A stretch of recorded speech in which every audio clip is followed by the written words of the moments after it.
어서오세요. 엄마약사입니다.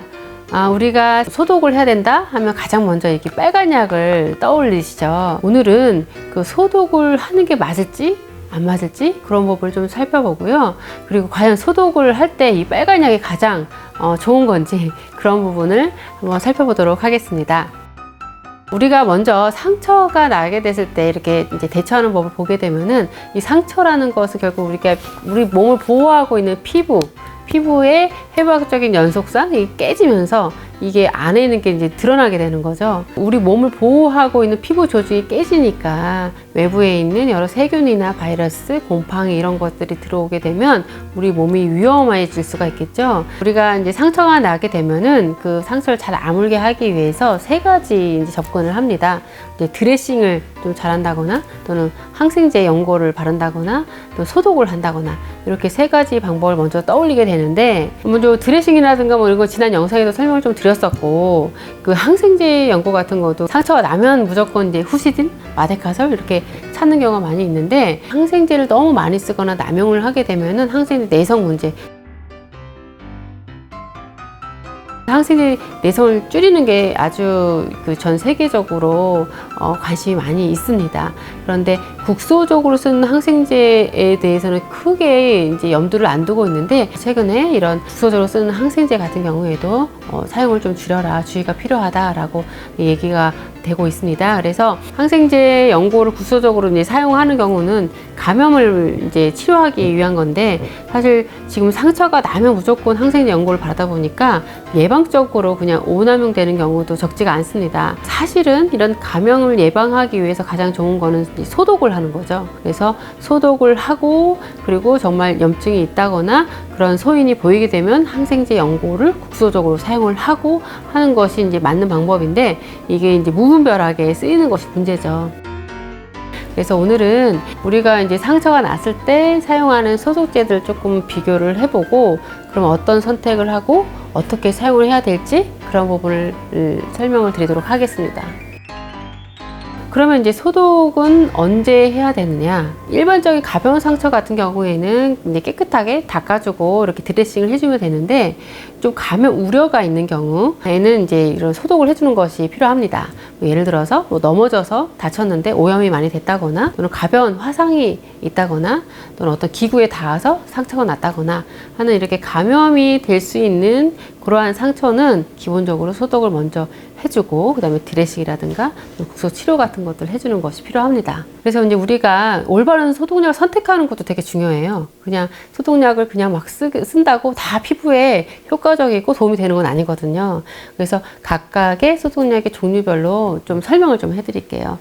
그래서 먼저 이제 포비돈 요오드액 같은 경우에는, 우리가 이제 빨간 약 많이 쓰는 이 요오드액 같은 경우에는 세균의 어떤 증식을 막으면서 더 이상 못 살게 합니다. 그래서 살균 작용을 나타내 주게 되고요. 그리고 뭐 과산화수소 같은 경우에는 이게 뽀글뽀글 기포가 생기는데, 그냥 기포가 생기는 게 아니라 상처가 났을 때 나오는 어떤 물질들에 의해서 거기에 있는 효소에 반응을 해가지고 이게 기포가 생기면서 살균 작용을 나타냅니다. 알코올 같은 경우에는 보통 에탄올에 해당이 되고요. 이거는 세균의 어떤 탈수, 그러니까 탈수를 해서 물을 말려가지고 더 이상 살지 못하게 해서 살균 작용을 나타냅니다.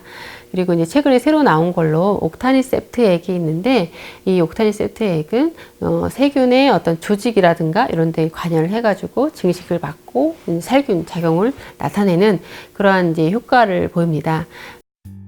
우리가 많이 아는 포비돈 요오드 액이라든가 지금 설명드렸던 옥타니셉트 액 같은 경우에는 세균, 바이러스뿐만 아니라 이스트, 이런 곰팡이균까지 굉장히 광범위한 스펙트럼으로 작용을 해주기 때문에 살균 효과가 뛰어납니다. 그리고 이제 소독약의 어떤 살균 효과가 좋다라는 거를 보게 되려면 이 살균 지속 시간도 되게 중요한데, 이 포비돈 요오드액 같은 경우에는 이렇게 빨간색이 이렇게 남아있는, 색소 남아있는 데까지 이렇게 소독 효과가 유지가 되고요. 알코올 같은 경우에는 이제 바로 증발이 된다거나 이제 말랐을 때, 또는 과산화수소는 기포가 이제 없어졌을 때, 이렇게, 그러니까 아주 짧겠죠. 과산화수소나 알코올 같은 경우는 굉장히 살균 지속 시간이 되게 짧고, 그리고 옥타니셉트 같은 경우에는 이제 무색이고 무치 상태로 약을 바르게 되면 약 살균 효과가 48시간 지속이 되기 때문에 상당히 오랜 시간 동안 지속이 되는 걸 볼 수가 있습니다. 그래서 이제 각각 소독제마다 정확한 용도가 사실은 있어요. 그래서 포비돈 요오드 같은 경우에는 뭐 가장 많이 쓰는 게 수술 부위를 이렇게 소독을 할 때 넓게 바르죠. 그렇게 해서 이제 수술을 하게 되는데, 사실은 개방된 상처에는 그 피부 자극이 있기 때문에 되게 조심해서 주의해서 써야 됩니다. 특히 뭐 6개월 미만의 영유아라든가 임신부라든가 수유부라든가 또 갑상선에 어떤 이상이 있고 갑상선 질환자 같은 경우에는 이런 포비돈 요오드액 같은 경우에 이제 금기에 해당이 되거든요. 그래서 개방된 상처, 깊은 상처일수록 좀 주의가 필요하고, 또 과산화수소수나 알코올 같은 경우에도 이렇게 살균 작용을 나타내는 과정에서 이 피부 자극이 있습니다. 살균 효과를 보이는 과정에서 정상 세포를 이렇게 손상시켜주는 그런 이제 위험이 있습니다. 그래서 사실은 과산화수소수 같은 경우에는 주 용도는 이렇게 딱딱해진 조직이나 가피 같은 것을 제거해주는 그런 목적으로 사용하는 것이 이제 맞고요. 그 다음에 알코올 같은 경우에는 뭐 우리 주사 맞을 때 이게 해주죠. 이렇게 엉덩이 탁탁 닦아주는, 그게 보통 주사 맞기 전에 소독한다거나, 또는 보통은 기구 소독 있죠. 기구 소독이라든가 우리 손 소독제로도 많이 쓰는 게 알코올 성분이죠. 그래서 사실은 이렇게 피부가 이렇게 개방이 된 상처에는 이 알코올은 소독약으로 사용하는 것이 적합하지 않습니다. 옥타인셉트 액 같은 경우에는 이 앞서 말한 것처럼 지속시간이 좀 긴 장점도 있고, 이게 되게 또 안전하다고 돼 있어서 아주 어린 영유아부터 임신부까지도 다 사용할 수가 있어요. 점막 살균 용도로 이제 개발이 되어서 쓰여왔기 때문에 애들 신생아 배꼽 소독에서부터 뭐 여성 질염이 있는 경우라든가 피부 자극이라든가 좀 독성이 이제 적기 때문에 이게 개방된 상처에도 사용하면은 굉장히 용이합니다. 그래서 우리가 보통 이제 가벼운 화성이라든가 약간 염증이 있을 것 같을 때 그냥 항생제 연고를 발라버리게 되는데, 항균 스펙트럼이 넓고 안전한 요거를 미리 이제 발라주게 되면은 감염에 대한 우려를 줄일 수가 있게 되거든요. 그래서 사실 올바른 이렇게 소독약을 사용하면 항생제 내성균을 줄일 수 있는 이 방법이 되기 때문에 항생제에 대한 그런 부작용이라든가 우려를 좀 줄일 수가 있게 되는 거죠.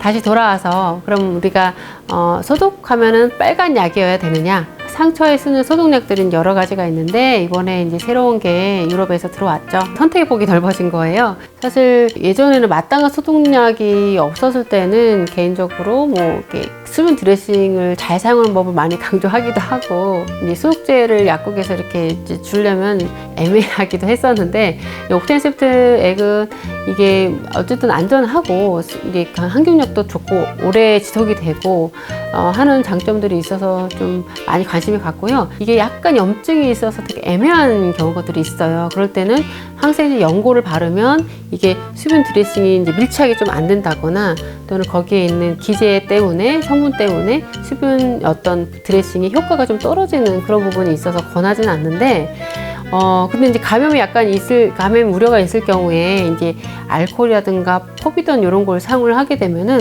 정상세포가 이게 영향을 받기 때문에 이런 자연 상처 치유가 잘 안 됩니다. 그래서 이게 애매한 상황인데, 이 옥타인셉트 액 같은 경우에는 이런 정상세포의 손상이라든가 이런 부분을 좀 줄일 수가 있기 때문에 약간의 감염의 우려가 있다? 뭐 조금 소독이 필요해 하는 상황에서 이렇게 좀 사용하고 잘 말리고 수분 드레싱을 잘 붙여주면 굉장히 좀 좋은 효과를 볼 수 있는 그런 장점도 있어요. 근데 이게 가격이 조금 비싼 편입니다. 그래서 그래도 하나 갖다 놓으면은 이제 아이가 있는 집에서는 굉장히 유용하게 다양한들을 이제 사용할 수 있을 것 같고요. 우리가 이제 상처라고 하면 목이 물린 상처부터 뭐 넘어져가지고 이제 무릎이 까지거나 한 큰 상처까지 굉장히 넓은 범위의 상처가 해당이 되는데, 각각의 용도별로 소독약을 잘 사용하시면 되게 도움이 되실 것 같습니다. 오늘은 이렇게 소독약에 대해서 간단하게 살펴봤는데요. 우리가 상처가 나게 되면은 이게 소독을 하느냐 마느냐부터 굉장히 어떻게 해야 될지 고민이 많이 되게 됩니다. 특히 어린아이가 있는 집에서는 또 상처 관리에 대해서 굉장히 많이 신경을 쓰게 되는데요. 올바른 소독약을 선택하고 사용하는 것부터 시작이 아닌가 이런 생각을 하게 됩니다. 오늘 영상이 이렇게 상처 관리하는 데 도움이 되셨기를 바라고요. 다음 또 영상에서 유익한 내용을 가지고 찾아뵙도록 하겠습니다. 그러면 여러분 아프지 마세요. 구독과 구독과 좋아요, 알림 설정 해주시고요. 됐습니다.